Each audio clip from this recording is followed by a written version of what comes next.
ሰላም ተኸታተልተይ ከመይ ኣለኹም ኣነ እግዚአብሔር ዝተመስገነ ይኹን ዳሕናየ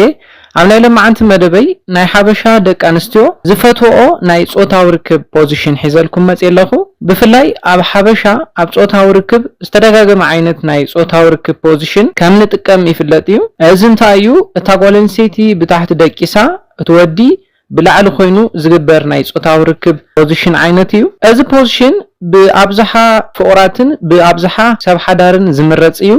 ኮይኑ ግና ዝተደጋገመ ዓይነት ፖዚሽን ምግባር ነቲ ጾታዊ ርክብኩም መህከይ ዝገብሮን ብተመሳሳሊ እውን ተመሳሳሊ ተሓጓስ ጥራሕ ንኽህልወኩም ዝገብሩ ነገራት እዮም ታይዳኣ ኣብ ናይ ለማዓንቲ መደበይ ዝነግረኩም ሰለስተ ናይ ፖዚሽን ዓይነታት ኣለዉ ብማዕረ ነቲ ወድን ነታ ጓል ኣንስተይትን ናይ ጾታዊ ርክብ ዕግበት ከእቱ ዝኽእሉን ከምኡውን ጾታዊ ርክብኩም መህከይ ንኸይኸውን ዝገብሩ ብሉጻት ናይ ጾታዊ ርክብ ፖዚሽን ክነግረኩም እየ እስካብ ናይ መደበይ መወዳእታ ሓቢርኩም ንጽንሑ ነዚ ቻነል ኣደሽቲ ዝኾንኩም ሰብስክራይብ ብምግባር ዝተፈላለዩ ናይ ጾታዊ ርክብ ናይ ፍቕሪ ህይወት ናይ ጥዕና ኢንፎርሜሽን ትረኽብሉ ቻነል ስድራ ንኽትኮኑ ብኽብሪ ሓትት እዚ መደብ ናብ ብዙሓት ሰባት ንኽባጻሕ ላይክ ብምግባር ጀምርዎ ፈለማ ክትፈልጥዎ ዝግባእ ኣብ ሓዳር ህይወት ክትነብሩን ከለኹም ጾታዊ ርክብ ምግባር ግድን ከም ዝኾነ ክትፈልጡ ኣለኩም ታይዳኣ ነዚ ጾታዊ ርክብ ክትገብሩን ከለኹም ነታ ጓል ኣንስተይቲ ንምዕጋብ ደቂ ተባዕትዮ ክትገብርዎ ዝግባእ ነገር ከም ዘሎ እዩ ብተመሳሳሊ እውን ሓደ ወዲ ተባዕታይ ብጾታዊ ርክብኩም ሕጉስ ንኽኸውን ደቂ ኣንስትዮ ክትገብርኦ ዝግባእ ብዙሓት ነገራት ኣለዉ ስለዝኾነ ጾታዊ ርክብ ዓጋባይን ተናፋቕን ንኽኸውን ብማዕረ ተሳታፍነት ክህልው ኣለዎ ኣባና ኣብ ሓበሻ ናፃን ግልጽን ኮይንካ ብዛዕባ ጾታዊ ርክብ ኣብ መንጎ ፍቁራትን ኣብ መንጎ ሰብ ሓዳርን ስለዘይውረይ ብሰንኪ ናይ ጾታዊ ርክብ ዘይምጥዕዓም ናብ ፍትሕ ዝኣትዉ ሰብ ሓዳር ውሑዳት ዝበሃሉ ኣይኮኑን ስለዝኾነ ነዚ ጸገም ንምፍታሕ እታ ጓል ኣንስተይቲ ትደልዮ እቲ ወዲ ተባዕታይ እውን ዝደልዮ ነገር ናፃን ግልጽን ኮይንኩም ክትዘራረቡ ክትክእሉ ኣለኩም ካብቶም ጉዳያት ሓደ ክኾን ዘለዎ ድማ እንታይ እዩ ኣየናይ ናይ ጾታዊ ርክብ ፖዚሽን ዕግበት ከም ዝፈጥረልኩም ምዝርራብ ኣገዳስን ኣድላይን ክኾን ኣለዎ ስለዝኾነ ቀፂለ ዝነግረኩም ሰለስተ ናይ ጾታዊ ርክብ ፖዚሽን ዓይነታት ኣብ ሓዳር ህይወት ዘለኹምን ኣብ መንጎ ፍቕሪ ዘለኹምን ፍቁራት ተትገብርዎ ወይ ከዓ ተትጥቀምዎ ዝምረጹን እታ ጓል ኣንስተይቲ ካሊእ ወዲ እቲ ወዲ ተባዕታይ እውን ካሊእ ጓል ኣንስተይቲ ንኸይትምነዩ ዝገብርኹም ናይ ፖዚሽን ዓይነታት እዮም ነዚኦም ክንርኢና እቲ ቀዳማይ ንሪኦ ብፍላይ ድማ ናይ ሰውነትኩም ጥንካረ ድኽም ዝበሉ ደቂ ተባዕትዮ ተዝጥቀምሉ እውን ነታ ጓል ኣንስተይቲ ዕግበት ንኽትፈጥሩ ዝሕግዘኩም ፖዚሽን እዩ እዚ እንታይ እዩ እታ ጓል ኣንስተይቲ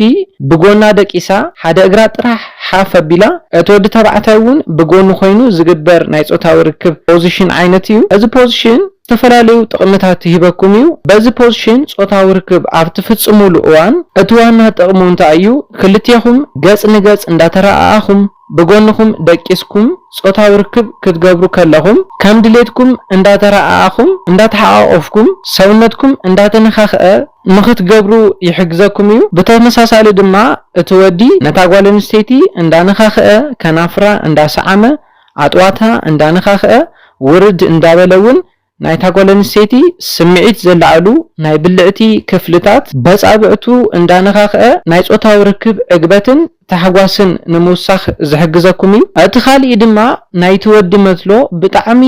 ናብቲ ናይ ብልዕታ ውሽጢ ንኽኣቱ ዝሕግዘኩም ዓይነት ፖዚሽን እዩ እዚ ዋላ እኳ እቲ ወዲ ድኽም ዝበለ ናይ ሰውነት ጥንካረ ይሃልዎ በዛ ዓይነት ፖዚሽን ጾታዊ ርክብ ክትገብሩ ከለኹም ናይ ክልቲኹም ሰውነት ኣብቲ ዓራት ስለ ዝኸውን እዚ ማለት እንታይ እዩ ንስኺ እውን ብጎንኺ ንሱ እውን ብጎኑ ኮይንኩም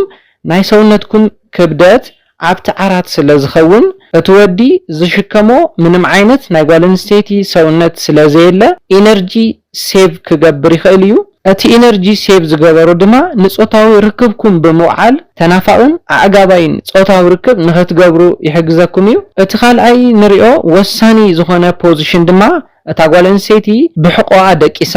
ክልተ እግራ ኣብቲ ናይቲ ወዲ ማእገር ሰቂላ ዝግበር ናይ ጾታዊ ርክብ ፖዚሽን እዩ እዚ ፖዚሽን ካብቲ ኣባና ዝተለመደ ብሕቆኣ ደቂሳ እግራ ዘርጊሓ ዝግበር ጾታዊ ርክብ ሞዲፋይ ዝተገበረ እዩ ኮይኑ ግና እቲ እግራ ኣብ ማእገርካ ኣብ ትገብረሉ እዋን ንኽልቲኹም ዝለዓለ ዕግበት ናይ ምፍጣር ዓቕሚ ዘለዎ ናይ ፖዚሽን ዓይነት እዩ። እቲ ቀዳማይ ጥቕሚ ናይዚ ፖዚሽን እንታይ እዩ? ብልዕታ ብጣዕሚ ጽብብ ንኽብል ዝገብር እዩ። ምክንያቱ እንታይ እዩ? ሱቕ ኢላ እግራ ዘርጊሓ ኣብ ትድቅሰሉ እዋን ብልዕታ ናይ ምዝርጋሕን ናይ ምግፋሕን ጠባይ ስለ ዘምጽእ እዩ። ኮይኑ ግና ክልተ እግራ ናብ ማእገርካ ኣብ ትሰቕለሉ እዋን ኣብ ብልዕታ ከባቢ ዘለው ጨዋዳታት ስለ ዝእከቡ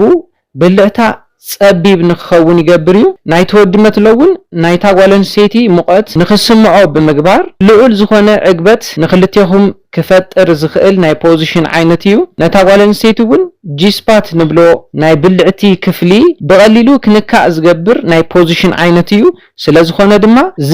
ጂስፓት ንብሎ ቦታ ብቐሊሉ ተነኺኤሎ እንተኢልና ቀልጢፋ ናብ ዕግበት ክትበጽሕ ዝሕግዛ ዓይነት ፖዚሽን እዩ ዝኸውን። ሕዚ ዝወፁ ዘለው መጽናዕትታት ከም ዝሕብርዎ ድማ ነዚ ፖዚሽን ተጠቒምኩም ኣብ ውሽጢ 5 ደቂቕ ነታ ጓል ኣንስተይቲ ክልተ ግዜ ንኽትውድእ ወይ ከዓ ንኽተፍስስ ዝገብር ዓይነት ፖዚሽን እዩ ዝብል መጽናዕትታት ይወጸለው እዮም። ስለ ዝኾነ እዚ ፖዚሽን እዚ ብጣዕሚ ወሳኒ ዝኾነ ፖዚሽን እዩ። ንምንታይ እዩ ብጣዕሚ ወሳኒ ዝገብሮ? ንኽልቲኹም ጾታዊ ርክብ ዕግበት ናይ ምፍጣር ዓቕሙ ልዑል ስለ ዝኾነ እዩ። ስለ ዝኾነ ነዚ ፖዚሽን እዚ ኣብ ሓዳር ሂወት ትርከቡን ኣብ ፍቕሪ ሂወት ትርከቡ ካፕላትን ነዚ ፖዚሽን እዚ ንኽጥቀሙ ክሕብረልኩም ይደሊ። እቲ ሳልሳይ ንሪኦ ወሳኒ ዝኾነ ድማ እታ ጓል ኣንስተይቲ ጎንበስ ኢላ ተንበርኪኻ ኣእዳዋ ንቕድሚት ብምዝርጋሕ ዝግበር ፖዚሽን እዩ፣ ወይ ከዓ ዶጊ ስታይል ኢልና ንጽውዖ ናይ ፖዚሽን ዓይነት እዩ።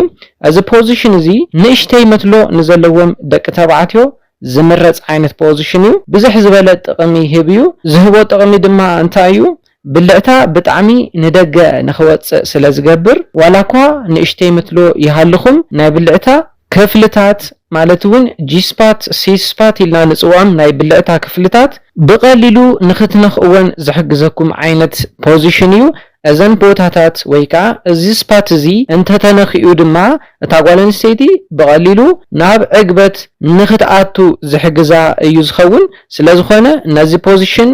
እንተተጠቒምኩም ልዑል ዝኾነ ናይ ጾታዊ ርክብ ዕግበት ንኽትፈጥሩለን ዝሕግዘኩም እዩ። ስለ ዝኾነ እዘን ሰለስተ ፖዚሽናት ኣብ ሓዳር ሂወት ዘለኹምን ኣብ ፍቕሪ ሂወት ዘለኹም ካፕላትን ክትጥቀሙለን እንዳሓበርኩ ናይ ሎማዓንቲ መደበይ በዚ ኸዛዝም። ካብ ናይ ሎማዓንቲ መደበይ ዝኾነ ሓድሽ ነገር ከም ዝሓስኩም ተስፋ ይገብር። ሓሳብ ርእቶ እንተሃሊኩም ብኮሜንት ሴክሽን ሓሳባትኩም ግለጹለይ። ሰላምን ጥዕናን ንኹላትና። ይቐኒየለይ።